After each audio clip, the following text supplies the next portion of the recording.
The great conflict of the ages is about to intensify. But remember the words of Jesus. In me ye might have peace. In the world you shall have tribulation. But be of good cheer. I have overcome the world. Would you like to know how to exercise courage and fight the good fight of faith? Listen to this devotional. Conflict and Courage, a daily devotional by Ellen G. White. Without excuse. For the love of money is the root of all evil, which while some coveted after, they have erred from the faith, and pierced themselves through with many sorrows.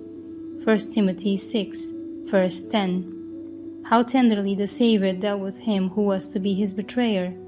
In his teaching, Jesus dwelt upon principles of benevolence that struck at the very root of covetousness.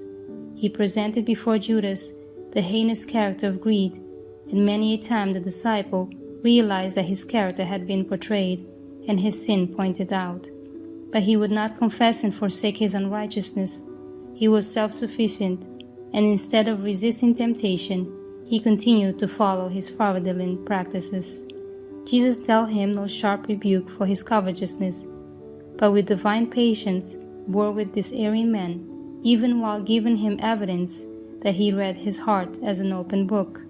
He presented before him the highest incentives for right doing, and in rejecting the light of heaven, Judas would be without excuse. Satan is playing the game of life for every soul. He knows that practical sympathy is a test of the purity and unselfishness of the heart, and he will make every possible effort to close our hearts to the needs of others. He will bring in many things to prevent the expression of love and sympathy. It is thus that he ruined Judas. Judas was constantly planning to benefit self. In this, he represents a large class of professed Christians of today. Therefore, we need to study his case.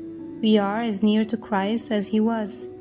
Yet if, as with Judas, association with Christ does not make us one with him, if it does not cultivate within our hearts a sincere sympathy for those whom Christ gave his life, we are in the same danger as was Judas. We need to guard against the first deviation from righteousness.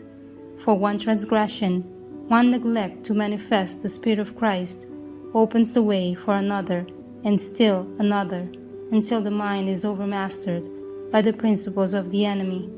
If cultivated, the spirit of selfishness becomes a devouring passion, which nothing but the power of Christ can subdue.